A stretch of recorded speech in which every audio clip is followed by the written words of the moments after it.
Hi, Mikel. First of all, can I get your reflections on winning your first North London derby as Arsenal manager?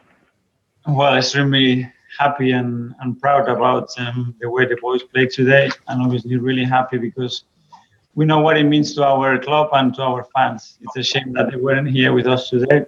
At least they would be happy from home. And what did you make of the final 10, 15 minutes after the red card? Because it seemed like maybe you didn't deal with that as effectively as you could have. For sure, we didn't. We managed those 10 minutes really, really badly. We put ourselves in trouble and we give them hope when after that you should just give 200 passes in the opponent's half, keep the ball and attack in the right moment. And it's a big lesson. It's great to get those lessons while you are winning, because in Europe that is going to be today probably the biggest lesson now.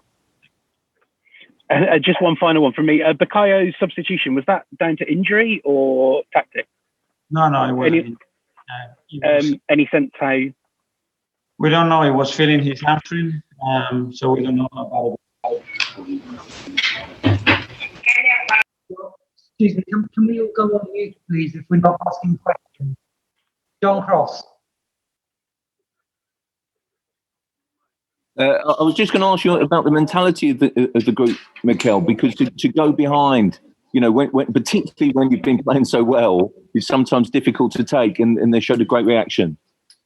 Absolutely. I think we started the game really strongly. We were very dominant. We played in the opposite half. We were regaining the ball really quickly, creating chances. And now Lamela scores an incredible goal, which was really an incredible, unique talent of peace. And after that, we have to react. And obviously, mentally, it's not easy. And when you played it 2 days ago, it's not easy. But I love the way the team reacted, with the courage that they continue to play, the belief that I was sensing from the touchline.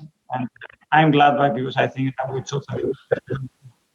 You clearly took a big decision with Obi, your captain and top scorer. Did you feel you needed to do that to, for squad harmony, to set the standard, to make it clear about what you expect in the dressing room? Yeah, I made what I thought was the right decision, and we draw a line there. And now let's move on again. We know how important Nova is for us, for the club, and that's it. That's been dealt with, and let's move on. Has he taken that okay? Has he accepted that? Oba? I hope he did, yeah.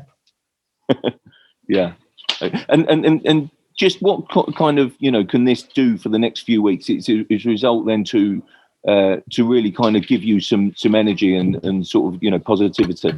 Hopefully it will increase the level of confidence of the team and the belief that we can play really well against any opponent. We can beat big teams as well, and just maintain everybody together with the same belief. Obviously, we know that we have to put 4 or 5 wins in a row to give ourselves any chance of looking up in the table.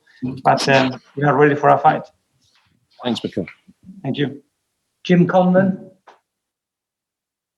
Hi, Mikel. I just want to speak to you about Emile Smith Rowe's performance there. He's really blossoming there into a real potential star, not only for Arsenal, but for England as well.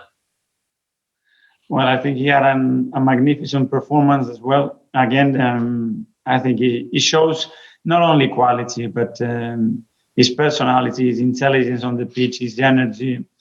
Give you something different. Today in a derby, you need some big individual performances, and for sure, he had one. And Mikel, lastly for me, I know Tottenham thought it was a conscientious penalty, but what was your view from where you stood on the sideline in terms of the Davinson Sanchez tackle? My first thought was that it was some contact. I asked the bench and they said that it was a penalty, but I haven't seen the image back, so I cannot really comment on that. Congrats, Mikel. Thank you. Paul Gilmore.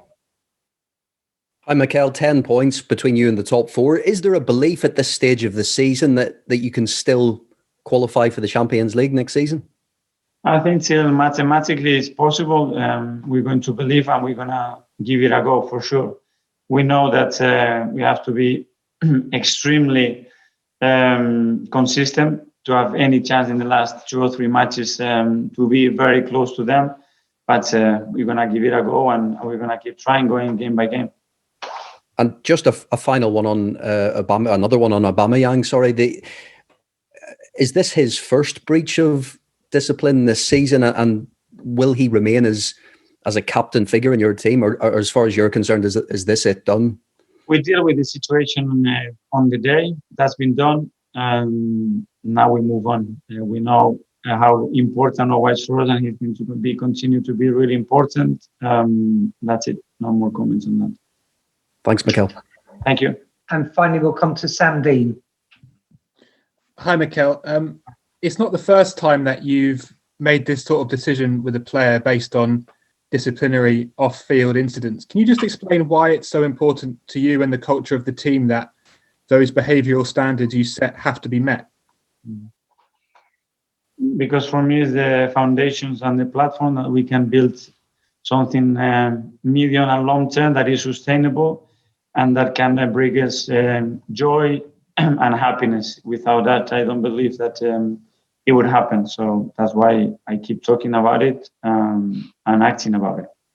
And just quickly on Martin Odegaard, who again I thought was really good, and the energy he played with and the commitment, just impressing and charging around. How impressive has that been, and when's he going to get tired?